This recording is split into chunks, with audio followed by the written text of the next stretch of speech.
Bueno, pues hoy lunes 2, sí, ¿verdad? Lunes 2 de agosto. Continuamos ya con nuestra sesión número 4, si mal no recuerdo, relacionada con el tiempo estructurado.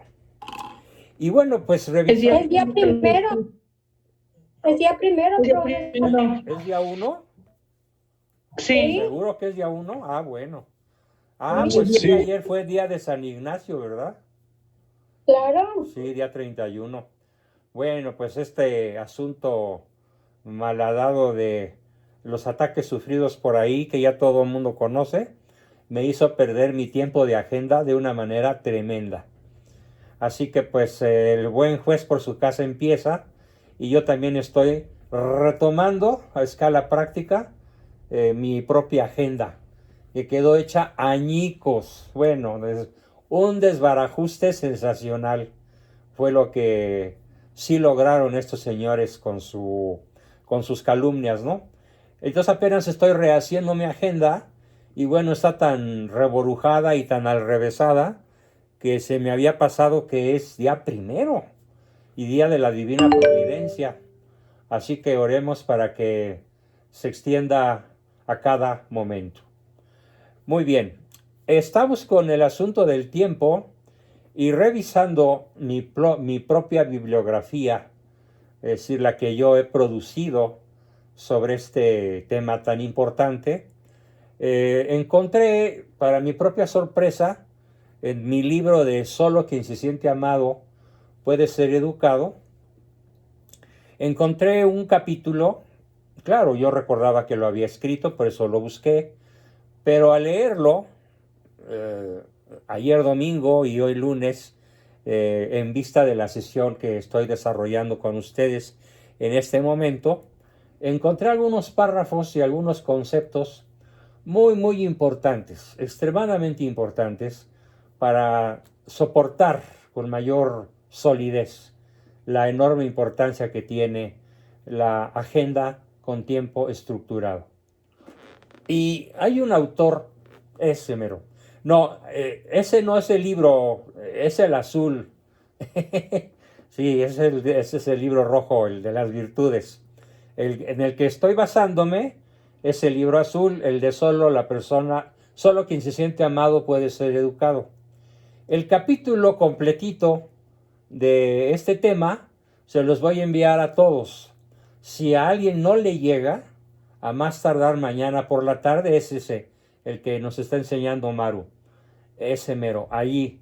El capítulo relacionado con el tiempo se los voy a enviar de modo incondicional y sin ningún costo, porque vale la pena reforzar el tema con lo que yo mismo investigué y aprendí cuando me puse a escribir este libro. Bien, ¿qué es lo que encontramos? Mm, Dice un famosísimo autor de apellido Herón, ¿sí? Herón Z. De investigando es un autor judío, Zabulón. Pero no por ser un autor judío lo descalifiqué, dado que nos da un par de conceptos verdaderamente apasionantes. Nos dice Zabulón, Herón Zabulón, en su libro La patología del hastío. La patología del hastío.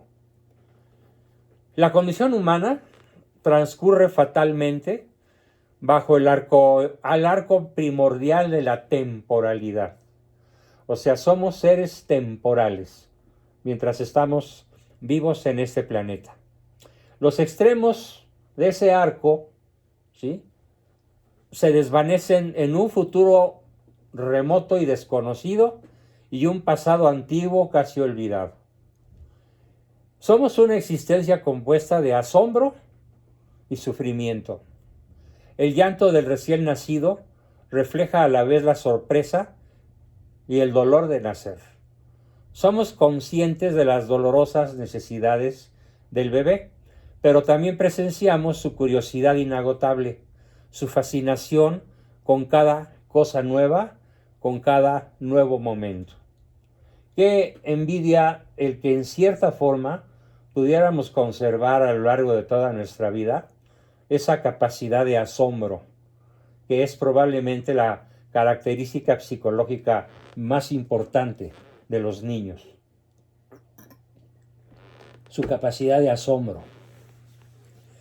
Claro, en medio de todas sus desventajas como la fragilidad emocional, la dependencia que muchas veces es más prolongada de lo que fuera ideal. Y este autor Herón Zeta nos dice pues en su libro La patología del hastío que para mantener, fíjese muy bien, para mantener la suficiente coherencia entre los diversos estados del yo, el padre, el adulto, el niño, pueden estar desperdigados, de tal manera que el adulto no sepa lo que haga el niño y cada uno de los otros dos no sepan lo que hacen los otros dos, o cada uno no sepa qué sucede en el propio niño, en el propio padre, en el propio adulto, porque está uno sumergido en una vorágine de tiempo que es muy difícil de dominar, muy difícil de controlar. Les platico, cuando yo abrí el ojo me encontré inmediatamente con un problema médico en mi sistema renal que me hizo pensar que todo el día iba a estar hecho un verdadero desastre. Sin embargo, con la ayuda de mi esposa, una ayuda verdaderamente asombrosa, maravillosa, incondicional, logré evitar que el día fuera un desastre y culminó de una manera victoriosa, y a pesar de que ella temía que yo no pudiera estar presente en esta sesión, aquí estoy con ustedes. ¿Cómo es que pudo suceder eso? Porque logré en el propio interior, de alguna manera siempre en oración, siempre pidiéndole a Dios su ayuda, rezamos el rosario, se lo pedimos a la Virgen, finalmente logré controlar y mantener unidos mis tres estados. Herón Zeta dice que cuando no se logra esa unidad, esa coherencia, esa fuerza que une a los tres estados en una sola persona, nos vemos sujetos, si no se logra esa coherencia, a una progresiva desorganización mental que nos lleva finalmente a alucinar. Y es cuando ya se producen estados alterados de las emociones, que se llaman esquizofrenia, o paranoia, o depresión endógena mayor, dado que en estas tres grandes trastornos mentales se caracterizan los tres porque se sufren alucinaciones desde muy leves hasta muy graves. Así que, en resumen, con lo que acabo de decir, ¿por qué vale la pena que todos mis alumnos, mis amigos, mis parientes, mis conocidos, mis pacientes, busquen estructurar su tiempo para evitar la patología, ¿sí?, del hastío, la patología de la desintegración de los estados del yo, que es el riesgo que corremos cuando no tenemos el control, el dominio sobre nuestro tiempo? ¿Qué condiciones existen en cualquier ser humano para que este tiempo pueda mantenerse estructurado?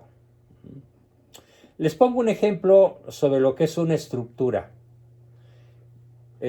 Acá en la Ciudad de México hay un edificio que se llama la Torre Latinoamericana, que ha resistido todos los temblores que han habido en el Valle de México sin que se le rompa un cristal, sin que se lastime el edificio, y es de 45 pisos, o que quede inhabitable.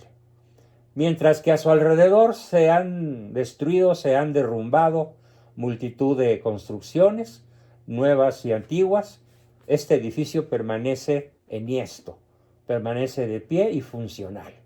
La famosa Torre Latinoamericana. Y voy a hacer la analogía. ¿Por qué se mantiene firme en medio de embates, de temblores tan destructivos como los que con tanta frecuencia sufre la Ciudad de México, porque tiene debajo de sí una estructura invisible a muchos metros bajo tierra, no sé a cuántos, pero bastantes, que se llaman pilotes de control. Y esos pilotes de control son como muelles que permiten que el edificio, al moverse, ya sea trepidatorio u oscilatorio, por un temblor o un terremoto, se adapta y resiste. Toda la estructura resiste. A eso lo podemos equiparar, con el tiempo estructurado. Si tenemos el tiempo estructurado, podemos resistir terremotos en nuestra vida. Terremotos en la salud, en un accidente, en el acontecimiento que un servidor y su equipo acaba de sufrir, que tiene una colota de cometa muy larga que todavía estamos combatiendo, pero gracias al tiempo estructurado que tenemos los tres tenemos una agenda muy estructurada, podemos estar saliendo adelante de este embate a pesar de las trepidaciones y las oscilaciones. Así que es fundamental tener esa estructura para poder resistir cualquier cosa que nos pueda ocurrir. Y continuando con el doctor Eric Verne, el doctor Thomas Harris y otros muchos autores, incluso argentinos, como Roberto Kertész, cuyo libro se puede encontrar todavía en Amazon, Introducción al análisis transaccional, son los fundamentos de lo que ahora estamos analizando, se los recomiendo. Si alguien no alcanza a notarlo, bueno, pues me lo manda a pedir y yo lo voy a colocar en el chat, toda la bibliografía que estoy recomendando, aparte de la mía propia. Pero la mía propia, el capítulo completito que dedico al tiempo, lo van a tener todos. Mañana se los mando con toda seguridad, si Dios me presta vida. Ahora bien, vamos a ver con más detalle cómo es la estructura, en qué consiste la estructura, ¿sí?, de lo que se llama, pues, redundantemente, tiempo estructurado. Es muy fácil hablar de tiempo estructurado. Bueno, pero a ver, si analizamos en detalle la estructura, ¿qué quiere decir tiempo estructurado? ¿Cómo se estructura? ¿Qué significa realmente que esté estructurado? Eso es lo que vamos a ver hoy. La primera característica ya la dije en sesiones pasadas y contundentemente la repito. Que tengan una agenda. Computadora, celular, tablet, libreta, papel cuando menos, o un tablero en algún lugar de la casa, probablemente en la cocina o en un lugar visible para todos. Tener una agenda con un horario y una calendarización equilibrada y amena. ¿Qué quiere decir calendarización equilibrada? Será uno de los temas a desarrollar en un futuro cercano. Porque hay muchas formas de estructurar el tiempo, como ya lo apunté en una sesión pasada, y que llegará el momento en el cual cada una de esas formas de estructurar el tiempo lo analicemos con mucho detalle. Esto ya lo he dicho, pero lo repito porque va en primer lugar. Uno de los factores, continuando con el desarrollo de esta idea, la agenda, el horario y la calendarización equilibradas y amenas. Uno de los factores que causa mayor distrés es la rutina. Acuérdense, la rutina es la que es capaz de matar el amor, en la cual muchas personas parecen estar atrapadas como ratones que buscan el queso y cuando lo tienen ya no se lo pueden comer, porque quedan atrapados en la trampa de la falta de tiempo para sí mismos, para su familia y para su desarrollo personal. Así que el primer dato, el primer rasgo de una agenda equilibrada, lo repito muy despacito, grábenselo todos, escríbanlo, no se esperen a que yo les mande el capítulo. ¿Cuál es la primera fórmula. La primera, o continuando con la analogía de la torre latinoamericana. ¿Cuál es el primer pilote de control? El que va a permitir que el edificio oscile sin caerse. El primer pilote de control es tener tiempo para ti mismo, como persona, para tu familia, y que dentro de ese tiempo que tienes para ti mismo y para tu familia, tenga prioridad el tiempo que dedicas a tu desarrollo personal. Esto implica multitud de cosas: lectura, viajes, confrontaciones, diálogos, debates.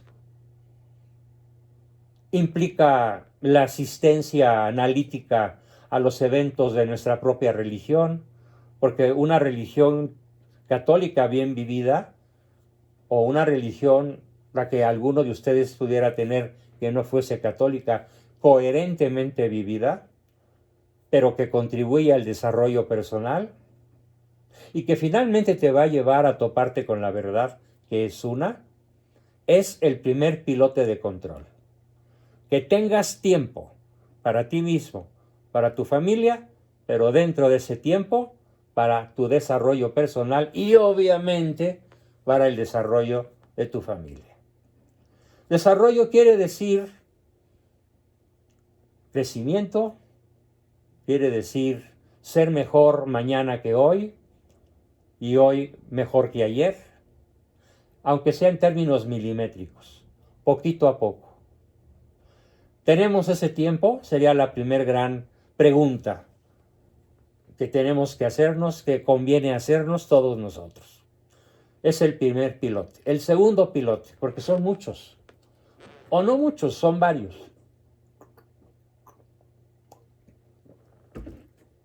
Que el tiempo tenga una dirección, un sentido hacia el logro de una o varias metas. Es como, haciendo otra analogía, el arco y la flecha. Tienen una dirección. La flecha no va a salir disparada hacia cualquier parte, sino hacia donde el arquero quiere. Muy bien. Ese pilote que está debajo de la torre tiene una dirección, apunta a una dirección. Y cuando la torre se mueve, ese pilote que apunta a una sola dirección le ayuda a no caerse. ¿Cuál es la dirección primordial que un ser humano puede dotarle a su tiempo? A ver, vamos a pensarlo en primera persona cada uno de nosotros. Mi tiempo tiene una dirección, tiene un sentido hacia el logro de una o varias metas que para mí son primordiales. Entonces, que alguien me diga, cedo la palabra al grupo por un minuto, que alguien me diga cuál es la principal meta de la dirección de su vida. Ganar el cielo. Mari, María Eugenia, muy bien. La pistola más rápida del oeste ya disparó. María Eugenia Vargas, magnífico. Ganarme el cielo. Perfecto. Fuera de esa macro dirección, cualquiera otra que tenga valor tendrá que estar supeditada a ganarse la gloria, la visión beatífica, ganarse el cielo, conocer a Dios, poseer a Dios, llegar a nuestro punto de partida, regresar a Él, porque Él nos creó intencionalmente a cada uno de nosotros. Entonces, fíjense, si este segundo piloto de control invariablemente apunta al cielo y no se mueve de ahí, y nos va mal y seguimos apuntando al cielo, y nos va bien y seguimos apuntando al cielo, y trepida todo y oscila todo, y el mal se afianza a nuestro alrededor, pero yo sigo apuntando al cielo. Imagínense el poder que eso nos da. El enorme aplomo que tiene nuestra vida aplomada de esa manera, sustentada y dirigida en nuestro tiempo hacia esa dirección primordial, a la cual quedan supeditadas, ¿sí?, todas las metas intermedias, porque entre hoy y ganarme el cielo, para la mayoría de ustedes, no me incluyo porque yo ya soy sobre los 80, pero muchos de ustedes son muy jóvenes, tienen todavía la posibilidad de lograr infinidad de metas. También yo algunas, probablemente, si Dios me presta vida y lucidez. Pero esas metas invariablemente tienen que estar apuntando a la misma dirección. Piensen en lo que ocurre con una persona, cualquiera, de cualquier raza, lengua, religión, cultura, que no apunta en esa dirección. Piensen cómo le va, cómo se siente, cómo se bambolea, cómo se cae. Y qué difícil es levantarse cuando ese pilote de control, debajo de su torre, no apunta a la dirección que Maru señaló con tanta rapidez y certeza. ¿Sí? Ganarme la gloria, ganarme el cielo. Muy bien, ese es el sentido que tiene el segundo pilote de control que estamos viendo. Pero cuando predomina el ego-estado niño, esto no puede ser. Cuando predomina en nosotros la búsqueda de endorfinas baratas, rápidas, de alto impacto y corta duración, cuando todo lo queremos de inmediato, sin pausas, cuando no sabemos esperar, imagínense, entonces no se tiene capacidad para seguir apuntando en esa dirección, porque esa dirección su meta está muy lejana, porque los años pasan y pasan y pasan, y aquí seguimos, sin abandonar esa dirección, si nos mantenemos en nuestro adulto, que controla a los otros dos. Pero si es el niño el que nos gana, si es el padre el que nos gana, esa dirección se pierde. Bien, entonces, ¿cómo podríamos llamar a este pilote de control? Si utilizamos nuestra metodología de la virtud, nuestro vocabulario utilizado en el tema de las virtudes, que finalmente es el que sustenta este tema del tiempo, la virtud de la caridad, podemos decir que le vamos a poner su nombre a este segundo pilote de control, ¿sí? El otro se llamó tiempo para mi desarrollo y el de mi familia.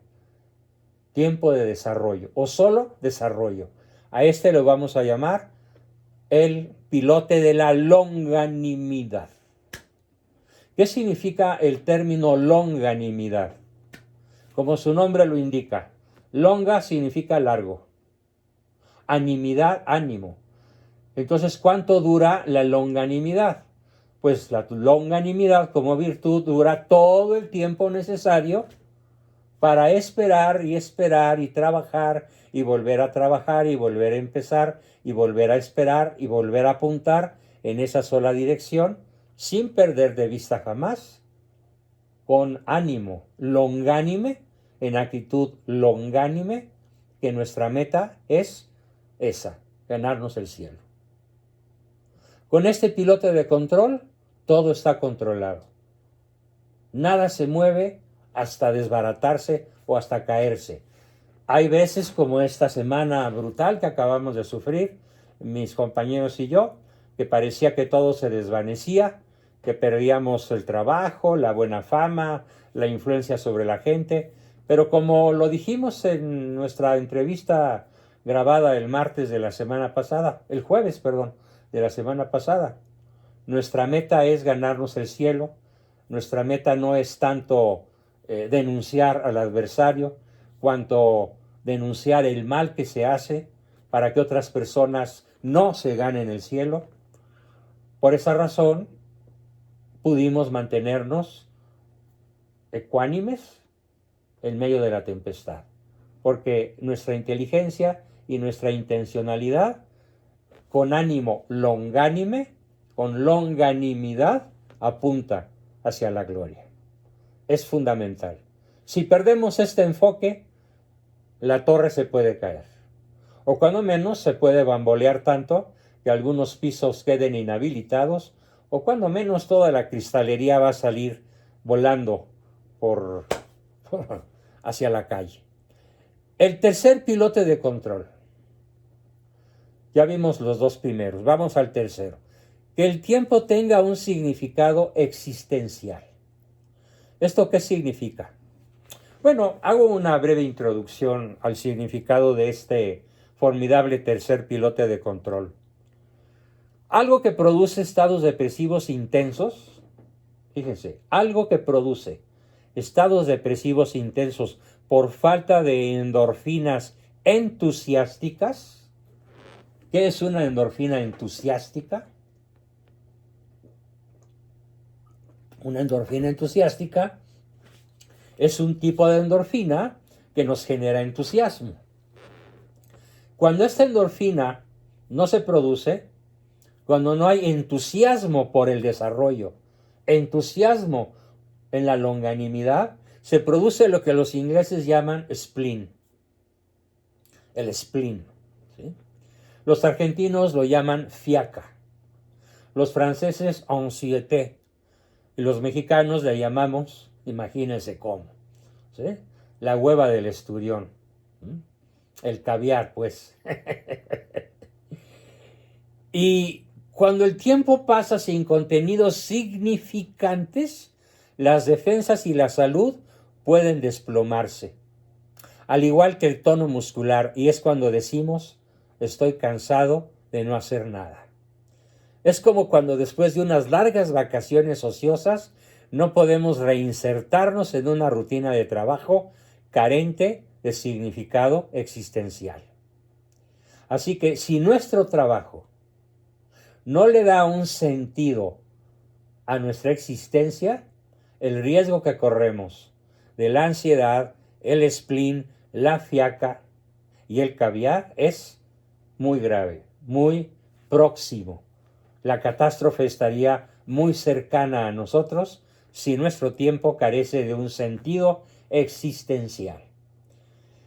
¿Cómo podríamos explicar un poco mejor esto del sentido existencial? Bueno, está cargado de plenitud, de un significado trascendente. Por ejemplo, a mí me entusiasma muchísimo, se los digo nada más como un ejemplo académico de lo que puede significar el significado existencial, que nuestra vida tenga esa carga existencial significativa. A mí me entusiasma muchísimo, así me hace, como dicen los chavos, delirar, cuando alguno de ustedes, con mucha frecuencia, casi en cada sesión alguien dice, no, pues es que yo me empecé a dar cuenta cuando te empecé a escuchar. Es que yo me convertí cuando te conocí. Es que yo tomé decisiones que nunca había tomado con mis hijos al grado de que me preguntan, eso me lo dijo una persona hace un par de horas, oye mamá, ¿y por qué cambiaste? ¿Por qué cambiaste tanto? ¿Por qué eres tan diferente ahora conmigo? ¿Por qué ya no me gritas, ya no me insultas, ya no te desesperas, ya no me pegas, ya no eres esa bruja que solía ser durante mis años anteriores? ¿Qué te hizo cambiar? Eso le da a mi vida profesional y a mi vida como persona un significado existencial invaluable. Es como estarse sacando la lotería constantemente, pero una lotería en la cual no hay un número infinito de ceros, sino solo un signo de infinito. Porque ese cambio que, gracias a Dios, me usa Él como instrumento para que muchos lo conozcan, es lo que le da el sentido existencial a mi vida en este planeta. El que otros puedan decir, conocí a Cristo, dejé el error, dejé la masonería, dejé el liberalismo, dejé de pensar de modo hedonista y relativista, empecé a hacer de mi vida, a mi vida darle el centro en la verdad, etcétera, etcétera, etcétera. Cada uno de nosotros puede buscar el sentido existencial, que es lo que le da sentido a mi existencia. Pero de una manera trascendente. Obviamente, el mexicano común carece de lo que se llama formación teleológica. Muy diferente la formación teleológica de la formación teológica. ¿Alguien sabe qué significa formación teleológica? Bueno, apréndanselo. Teleológica quiere decir finalista, un sentido finalista. ¿Sí? Ejemplo, el buen futbolista entra al campo de juego no a evitar los goles, entra a meterlos, básicamente. Incluso, aunque sea un portero como lo fue el famoso Jorge Campos. ¿Sí? Entonces, con una finalidad, con una formación finalista, podemos darle a nuestra existencia ese sentido trascendental. Quiero lograr, vine a lograr. Esto lo hago para obtener, para lograr. Y todos los logros y avances se van juntando con el ánimo final de ganarnos el cielo. Eso es tener una formación teleológica, porque teleos en griego significa meta o finalidad. O gol en inglés, goal, como se escribe correctamente. No G-O-L, sino G-A-O-L. G-O-A-L, goal. Eso en latín es teleos. Perdón, en griego me equivoqué. Teleos es meta. Un sentido golístico, un sentido finalista, un sentido propositivo de lograr metas. Esta forma de vivir, logrando metas con planes y propósitos de largo alcance que van más allá de la vida material, es vivir de forma teleológica. Y esto es seguro de la salud mental. Nos da una resiedumbre extraordinaria este tercer pilote de control, al que vamos a llamar significado existencial, teleológico. Significado existencial teleológico, de teleos, finalidad en griego. Oigo por ahí una charla, voy a silenciar. Bien. ¿Cuál sería el cuarto pilote de control? El cuarto pilote de control es que nos dicen todos los autores, Verne, Zabulón, Herón, Zabulón, Thomas Harris, el argentino famosísimo e importantísimo Roberto Kertész, yo mismo y todos los autores que hemos estudiado este tema de la estructuración del tiempo. ¿Qué tenemos en común? Tenemos en común que el tiempo no puede transcurrir sin que exista, ojo, un esfuerzo intencional propositivo. Dejar pasar el tiempo es lo peor que podemos hacer. Se nos puede llegar a ser una hora, un tiempo de eternidad.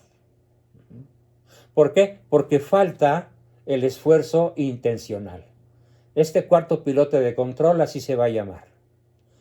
Un esfuerzo intencional propositivo. Como el que toma una brújula y decide ir en una dirección deseada, aunque le cueste trabajo. Es el cuarto pilote.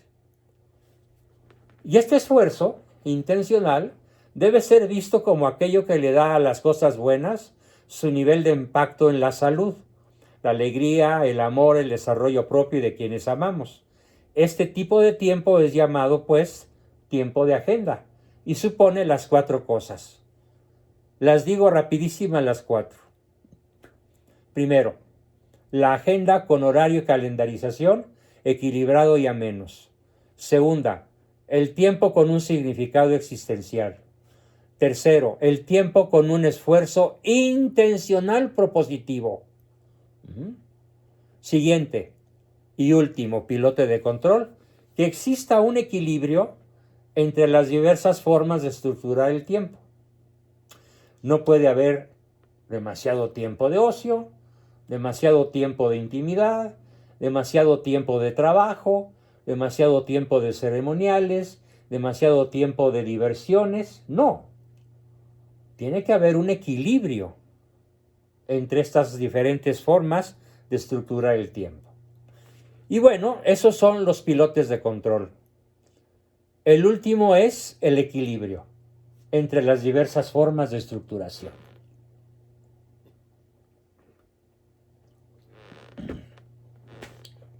Ahora vamos a ver ya de manera lenta, profunda y detallada las formas de estructuración del tiempo, y cada uno de ustedes va a ir haciendo una autocrítica. Esta autocrítica puede ser ampliada en chats individuales, sobre todo aquellos que están en algún proceso terapéutico o evaluatorio o de psicoterapia conmigo. Va a ser un tiempo crucial el que dediquemos al análisis de cómo estás estructurando tu tiempo para ver si hay o no equilibrio entre las diversas formas que tienes a tu alcance para estructurar el tiempo. Bien, el primer tipo de tiempo que vamos a analizar se llama rituales. ¿Qué son los rituales? Bueno, vamos a ver la definición técnica. Ritual es una forma repetitiva y estereotipada de relación. Los rituales sirven para ahorrar tiempo, pero inhiben la intimidad e impiden actividades mucho más productivas. Sin embargo, una cierta cantidad y calidad de ritos resulta insoslayable. Es imposible vivir sin esas formas repetitivas y estereotipadas de relación que sirven para ahorrar tiempo. Ejemplo. Voy a poner varios ejemplos de esas formas repetitivas y estereotipadas.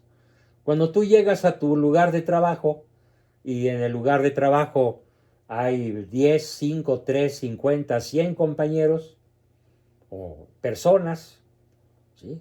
Pues no las vas saludando a cada una en lo personal porque eso te llevaría horas enteras. Entonces levanta los brazos o haces un ademán o una gran sonrisa y lanzas un buenos días, ¿cómo están? Que lo escuchen todos. Ese es un ritual. Y está estereotipado porque muy probablemente todos los días saludes de la misma forma. Incluso suelen ponerte apodos por tu forma de saludar.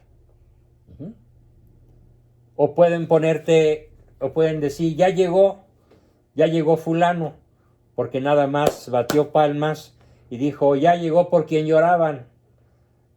Y siempre todos los días o con mucha frecuencia dice una frase repetitiva y ritual para hacer notar que ya llegó y que está saludando. Y cuando te vas del lugar de trabajo, no te despides de mano y por cada uno y no les preguntas cómo estuvo tu día, cómo te trató el jefe, qué tanto lograste tus objetivos, porque si son 10 compañeros, bueno, y aunque fueran 3, tienes que utilizar un ritual de despedida, así como usaste un ritual de llegada.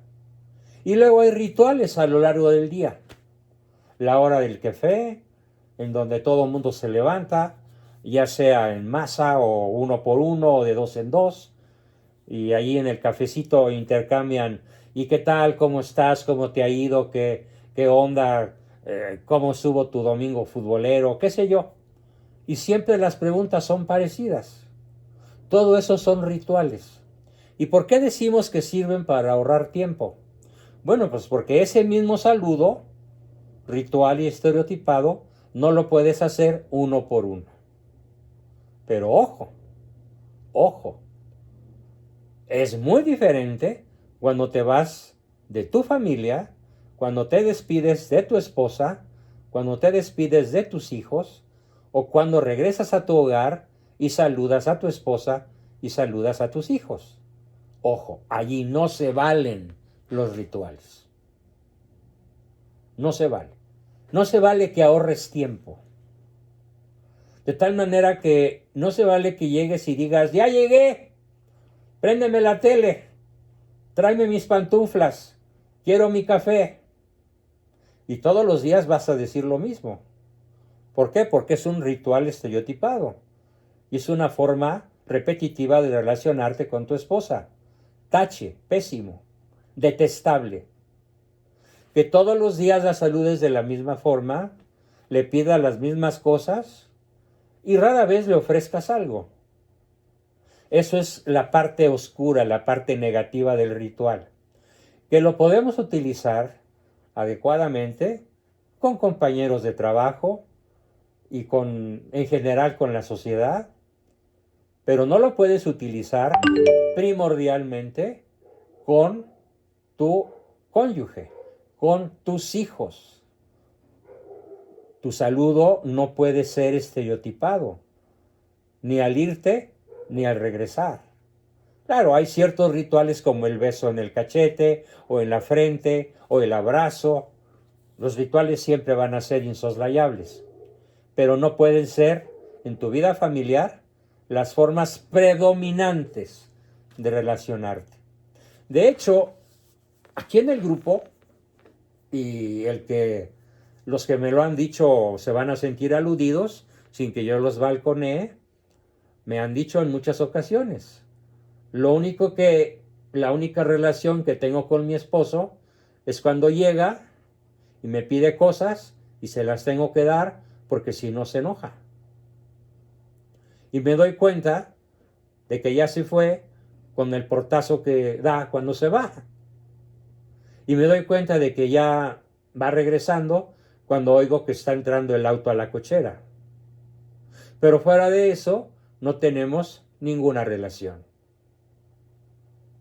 Y eso explica en muchísimas ocasiones algo muy trágico. Fíjense, el esposo dice, ya me voy. O ya llegué, sírveme, tráeme, hazme. Pero ojo, ¿cómo saluda el vecino? Ese vecino al que le gusta a la señora, ¿cómo saluda el vecino? ¿Y cómo platican? Y al rato ya no es la plática en la puerta del hogar de uno de los dos. Al rato ya es, ¿me invitas a un café? Y al rato ya no es, ¿me invitas a un café?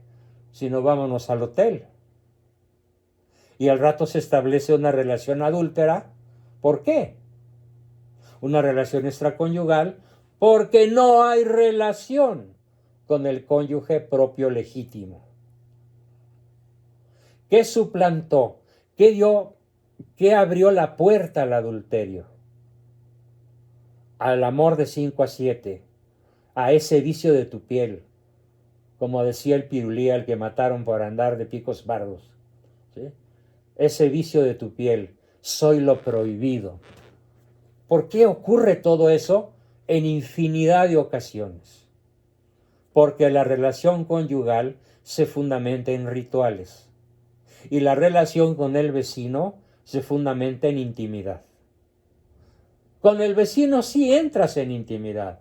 Claro, él no está en intimidad con su esposa o con su marido. Pero contigo sí. ¿Por qué? Porque eres lo prohibido. Eres lo diferente. Eres lo desconocido. Eres la aventura. Hasta que llegas a ser ese vicio de tu piel. Soy lo prohibido. Terrible. Podemos decir que esto es algo que ocurre de una manera sistémica. Tenemos un país en donde el adulterio incluso llega a ser bien visto. Llega a ser apoyado con la famosa frase de todo mundo tiene derecho a rehacer su vida. Falso. ¿Por qué no la rehaces con la misma a la que le prometiste amor eterno? ¿Por qué no rehaces tu agenda y tu forma de vivir precisamente con la persona con la que juraste estar hasta que la muerte los separe y lo juraste ante Dios en un altar? ¿Por qué no? Porque te comieron los rituales. Porque no supiste poner los 4 pilotes que ya mencioné en el inicio de la sesión. Nadie te los enseñó, tú no los sabías, no los conocías, pero aquí ya los estás conociendo. Aquí ya no te puedes echar para atrás. Aquí ya no puedes sustentar la relación con tu cónyuge ni con tus hijos en rituales, porque no se vale que ahorres tiempo con ellos. ¿Sí? De tal manera que, bueno, en mi experiencia tanto profesional como personal, una despedida de una esposa, de un marido, puede llevar incluso horas. Por ejemplo, mi esposa sale mañana por tierra, solita, a visitar a su madre que vive en Morelia. Es un camino de 3 horas y media. Bueno, hoy empezó a despedirse. Ya me voy, papito, te voy a extrañar mucho. Y platicamos, intimamos. Vamos juntos al doctor, ella me lleva, yo no puedo manejar. Y el trayecto largo porque hay mucho tráfico, intimamos. Cero rituales, cero ceremoniales. ¿Qué hay? Intimidad, despedida, ternura. Y los vínculos se afianzan. Se afianzan hasta volverse invencibles, indestructibles. Es mi invitación a todos. Chequen cómo están en términos de rituales. Si abusan de ellos, no hay equilibrio. Entonces uno de los pilotes de control no existe. Si no hay equilibrio, el ritual es breve para ahorrar tiempo, pero no es prioritario en mis relaciones más significativas. Cónyuge e hijos. Y en un momento dado, padres y hermanos. En un momento dado, novia o prometida, o novio o prometido. Pero en general, ya en un grupo de adultos, el tiempo más importante que nos toca estructurar es el tiempo conyugal. Muy pocos rituales, muy poco ahorro de tiempo y toda la intimidad posible. Bien, ¿qué más podemos decir de los rituales? Por ejemplo, hay rituales de arreglo personal.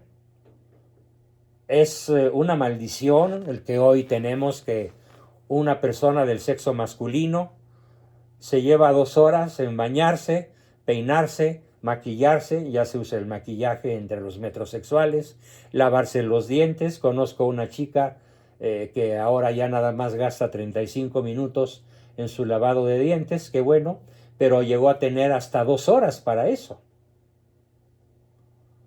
Y bueno, un tiempo brutalmente desequilibrado. Su terapia ha consistido, entre otras muchas cosas, en que haya aprendido, que esté aprendiendo a disminuir el tiempo que le dedica al ritual del arreglo personal. Y para muchas personas de ambos sexos, pero sobre todo para el homosexual, para el metrosexual, para el narcisista, el ritual del arreglo personal le lleva muchísimo tiempo. Incluso el arreglo de sus calcetines,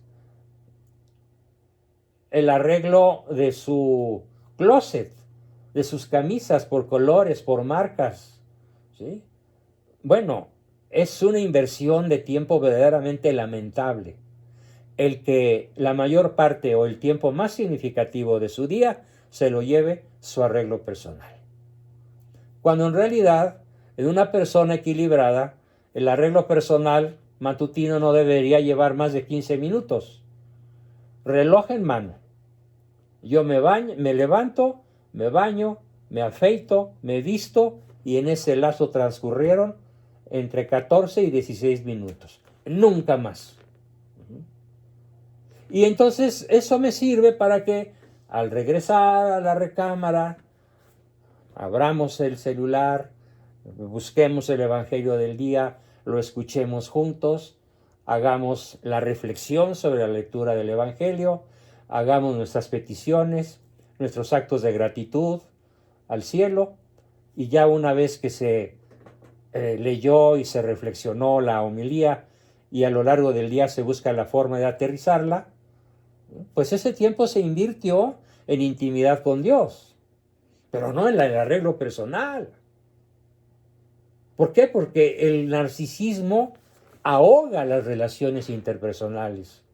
Acuérdense el trágico final de Narciso.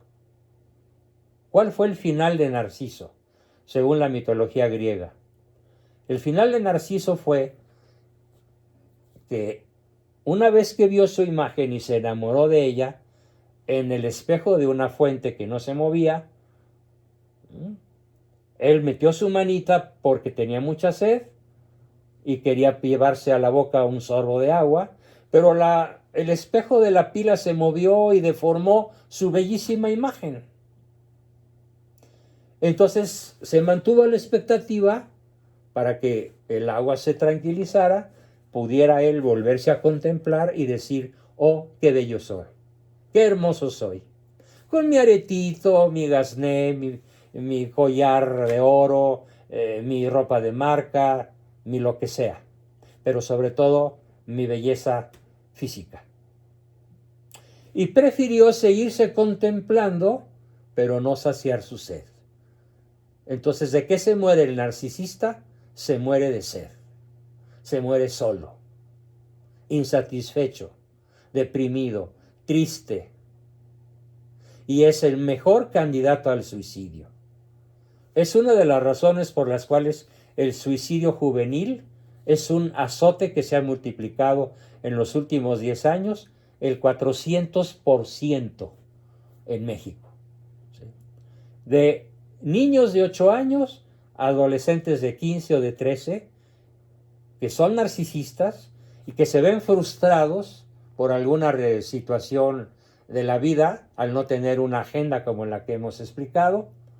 La frustración los vence, los derrota, es ese terremoto que derriba la torre porque no tiene pilotes de control y caen en depresión y en suicidio y muerte. Tenemos rituales de despedida, de información, de premio, de ingreso, etcétera, pero recuerden, los rituales pueden ser válidos para grupos sociales amplios. Los rituales pierden su validez en mucho sentido, en mucho grado, aplicados a las relaciones verdaderamente significativas de nuestra vida, que suelen ser el cónyuge y los hijos primordialmente. De ahí se deriva la famosa canción aquella del tiempo que te quede libre, dedícamelo a mí, ¿no? Como un reclamo que difícilmente alguien va a asumir como propio. Ese fue la primera forma de estructurar el tiempo. Muy parecida al ritual, alcanzo a explicarlo antes de terminar la exposición de hoy, es lo que vamos a llamar ceremonial. ¿Qué es el ceremonial? El ceremonial es un conjunto de rituales en cadena que tienen como finalidad prestar conciencia de grupo social a un determinado conjunto de individuos. Establecen un intenso contacto sociocultural mucho mayor que los simples rituales, pero aseguran también una respetable distancia interpersonal. Voy a poner ejemplos de lo que son este tipo de ceremoniales: bodas, bautismos, recepciones, premiaciones, bailes, fiestas, todo eso son ceremoniales. Tienen alguna utilidad de cohesionar grupos sociales, pero ¿qué tal cuando este tipo de tiempo es el único tipo de tiempo que pasas junto con tu cónyuge? Pero no en intimidad, sino en relación con otros, brindando, cantando, bailando, saludando, chismeando, haciendo juegos psicológicos, quejándote del marido con el grupito de amigos, ¿sí? Y luego cuando llega el marido al grupito, ¿de qué hablaban? No, estábamos hablando de fulano, pero no de mí. No, claro, ¿cómo crees si yo te adoro? Puro ritual, puro ceremonial. Qué triste es que la vida de una pareja, por ejemplo, transcurra únicamente entre ceremoniales y rituales. Algunos me preguntan, Pues, ¿qué hay otra forma de estructurar el tiempo?